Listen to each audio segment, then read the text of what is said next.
It was just another ordinary day, until an email changed everything. "Congratulations! You're the grand prize winner." My heart raced as I stared at the screen, the numbers flashing in front of me. $75 million. But the real shock wasn't the money, it was the sudden, uncontrollable urge to reach out to the one person I had sworn to never speak to again. My parents. They'd abandoned me for 20 years, and now, with all this wealth, I was faced with a choice that terrified me. Should I confront them and finally find the closure I've longed for? Or was this all just a twisted game, where the only thing they cared about was my newfound fortune? What would I discover when I finally called them? Hey everyone, welcome back to the channel. If you're new here, don't forget to hit that subscribe button and turn on the notification bell, so you never miss an incredible story like this one. The years had been long, and the scars they left were deep. 20 years had passed since the last time I spoke to my parents, a conversation I wish I could forget. That day was seared into my mind like a brand, the moment I realized I was alone in the world, at least in the sense that mattered. My parents, the people who should have been my unwavering support, had left me to face life on my own. And I had done just that. I'd always been a sensitive kid, a dreamer, someone who believed in the idea of family. But as I grew older, I realized that belief was something that had no place in our home. There was never enough room for me, not in their eyes, not in their hearts. I could never measure up. It wasn't just that they didn't care, it was the cold, calculated way they dismissed me, as though I were a mere inconvenience in their well-ordered lives. It wasn't long before I stopped trying. The phone calls stopped, the texts went unanswered. Even the letters I sent, filled with tentative hope and vulnerability, were returned unopened. There was nothing left to say. The message had been clear. I wasn't welcome in their world anymore. Years passed. I made my peace with it, or at least, I thought I had. I buried the pain of their rejection deep inside, but like a festering wound, it never quite healed. Still, I moved on. Life outside their bubble was better. I started fresh. I made friends, I took risks, and I began to carve out a future for myself, one where I wasn't burdened by the weight of their neglect. But even as I built my new life, there was always a part of me that wondered, what if they regretted it? What if they realized their mistake and reached out? But that was a fantasy, one I knew better than to entertain. They had made their choices, and so had I. The thought of ever reconnecting with them seemed impossible. Too much had happened, too much had been said, too many wounds had been opened. I threw myself into my work. I found fulfillment in my career, and over time, that became enough to keep the loneliness at bay. I had friends, colleagues, and a steady job. The loneliness still crept in at times, particularly on those nights when the world seemed to quiet. But I kept busy. I didn't have time to dwell on the past. Then, one day, my life changed forever. It all started with an email. I had been sorting through my inbox, clearing out old messages when one caught my eye. At first, I thought it was spam, but something about it felt different. It was an official-looking email from a lottery service, claiming that I had won a large sum of money. I almost deleted it without a second thought. I didn't even remember entering any lottery. But something nagged at me, curiosity, I suppose. What harm would it do to open it? The email was addressed to me by name. The subject line read, "Congratulations. You are the grand jackpot winner." My heart skipped a beat. This had to be some kind of scam, right? But then, I looked closer. The email had all the signs of legitimacy, official logos, a verification code, terms and conditions. I read it again. And then a third time.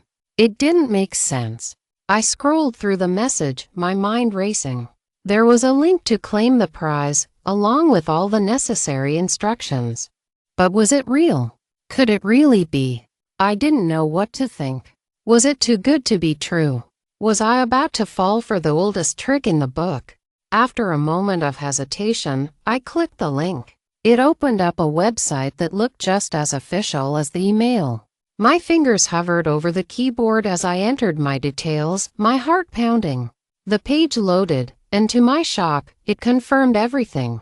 I had won. I sat back in my chair, stunned. The number on the screen blinked at me, $75 million. I couldn't breathe. This couldn't be happening. I stared at the screen, unsure if I was dreaming. It didn't feel real. It couldn't be real. I checked my details again, just to make sure I wasn't being tricked. But there it was, clear as day, my name, my address, the winnings. I won. I actually won. But then something strange happened. I didn't feel overjoyed, or ecstatic, or even relieved. Instead, a heavy weight settled in my chest. The reality of the situation began to hit me. This windfall, this sudden surge of wealth, it wasn't just about the money. It was about what I could do with it. And in that moment, a thought crossed my mind that I couldn't ignore. What if this was my chance to fix everything? What if, with all this money, I could finally heal the wounds that had never fully closed? What if I could confront my parents and finally have the closure I had always wanted? The more I thought about it, the more that idea took root. I could rebuild my relationship with them. Maybe they'd changed. Maybe time had softened the years of bitterness. Maybe they would finally realize how much I had suffered, how much I had longed for them to be there for me. But then another thought stopped me in my tracks. What if they only came back because of the money? What if, after all this time, they were only interested in me because they saw me as a means to an end, an easy ticket to the wealth they had never had? I couldn't ignore that possibility. After everything that had happened, after everything they'd put me through, could I really trust them again? I was torn. My mind raced with conflicting thoughts. On one hand, I wanted to believe that my parents had changed, that they would finally see the person I had become and be proud of me. But on the other hand, I couldn't shake the fear that they were just waiting for the moment when they could take advantage of my good fortune. I paced around my apartment, running my hands through my hair. There was so much at stake. What should I do? Should I reach out? Should I let the past stay buried? The more I thought about it, the more I realized that I couldn't make this decision alone. So, I did the one thing I had never done before. I called a friend. Her name was Emily, and she had been my closest confidant for years.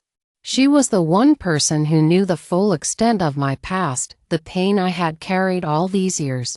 I told her everything. I told her about the lottery, the sudden wealth, and the temptation to reconnect with my parents. She listened quietly, her voice soft as she processed what I had said. "You're asking yourself if you can trust them," Emily said after a long pause. "And you're scared that they'll come back just for the money." I nodded, even though she couldn't see me. "Exactly. But I don't know what to do." Emily's voice became more firm. "I think you have to ask yourself one thing. Do you really need their approval to feel whole again? Do you need them in your life, even if they never change? Because you've built a life without them. And maybe that's the life you should keep." Her words struck a chord deep inside me. For the first time, I realized that I didn't need them to validate my worth. I had built my own success, my own happiness. The money would never change that. But even as I took comfort in her words, I couldn't escape the nagging thought in the back of my mind.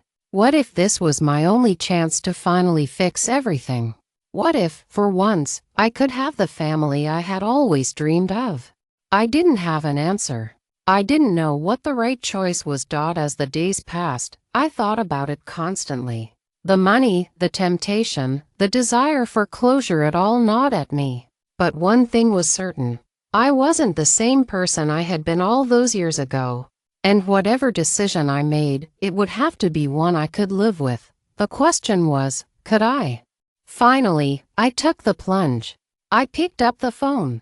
My heart hammered in my chest as I dialed their number, the number I hadn't dialed in years.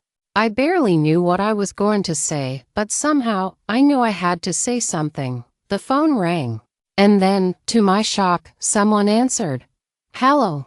A woman's voice, shaky but familiar. It was my mother.